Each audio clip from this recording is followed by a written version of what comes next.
Thank you, Shocks. Now, before that interview, Spawn, I had to cut you off so we could get there. I want to give you the opportunity to give your thoughts on how that match played out for EDG. Yeah, I just think everyone was saying it was a really close game, probably the closest game yet. I don't think that game was ever in doubt. That was a very Chinese-style game.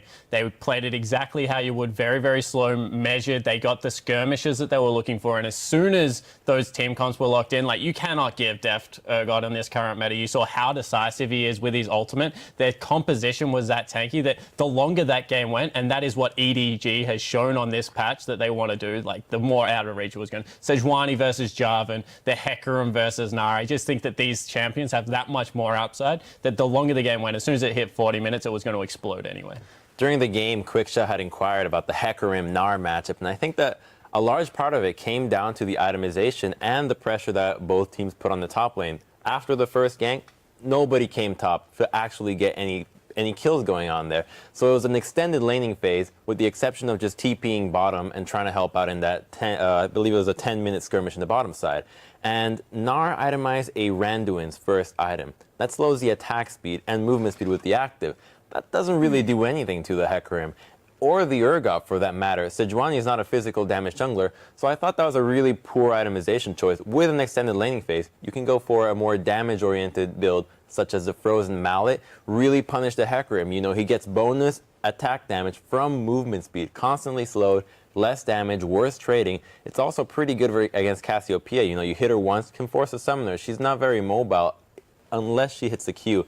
And to prevent the Q hitting, you can go for a Banshees instead of the Spirit Visage. I personally think that the Banshees is a better choice simply because they don't really have ways of poking out the Banshee spell. Just really an Urgot E, which is an important spell to dodge in a team fight happening, or an Alistar combo, perhaps a Sejuani ultimate. So I thought the poor itemization from the top laner really caused Kuro to have a really easy time in lane, and perhaps could have punished him a little bit more.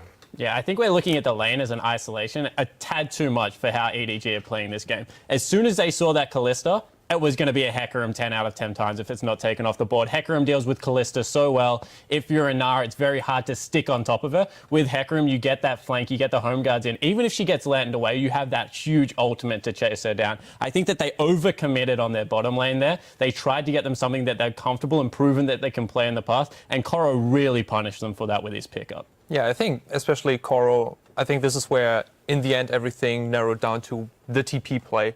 This is actually how EDG came out ahead, and we have a replay, so let's pull that up, and I'll let you continue on with your explanation. We're going to go 23 minutes into the game.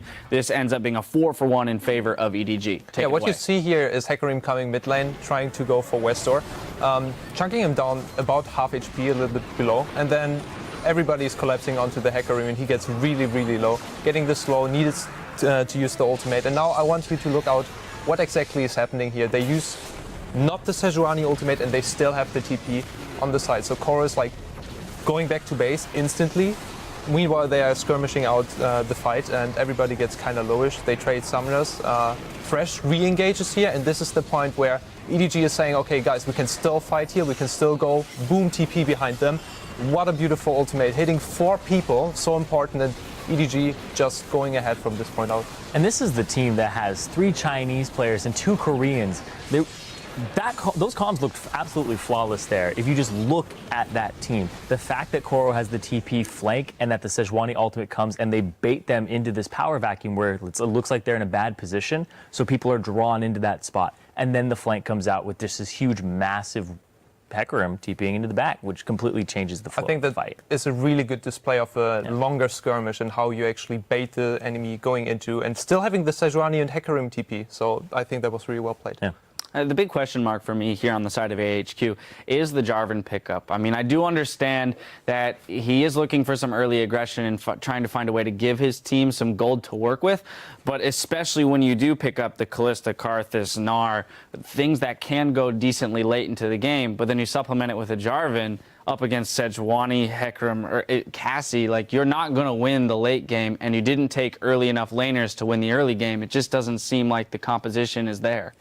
I think the Jarvan pickup is always questionable in the current meta. The problem was that EDG went with the first pick Sejuani with the Gragas ban, so the 2 best team fighting champions right now are completely removed off the table, and they banned Twisted Fate. So if you're EDG going into this, you're thinking, how is Westor going to impact the game? You know, he's a star of the team. He wants to help the team out. Twisted Fate, Globals. We talked about the Karthus, Globals. Okay, if you pick Karthus, you're going for a team fighting composition. Let's get out one of the team fighting champions, pick the other, and now the jungler isn't the best team fighting champion. If that was a Gragas instead of the Jarvan, it might have been a completely different game. I doubt it, but it would have been better for the side of AHQ.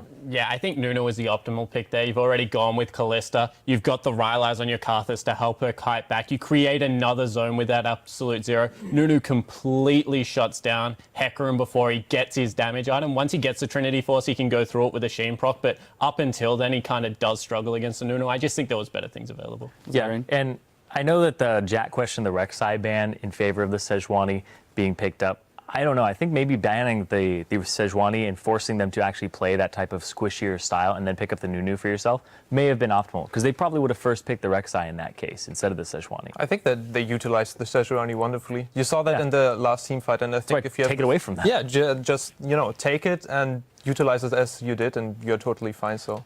It is a difficult situation, though, because Clearlove is really good on Rek'Sai. Yeah. I'm a huge advocate for Nunu, but when you look into the idea that AHQ came in to really focusing the bottom side, it can be quite difficult to focus that bottom lane against the Urgot and Alistar. You know, the only really good gank path that you have on that is ganking him from behind if you're the Nunu. So a snowball, Alistar headbutts you back, gank's already over, nothing's happening. Jarvan offers a little bit more pressure, but, you know, versus a team like EDG, you're going to get out-rotated. They're going to get there faster. The TP's come in first.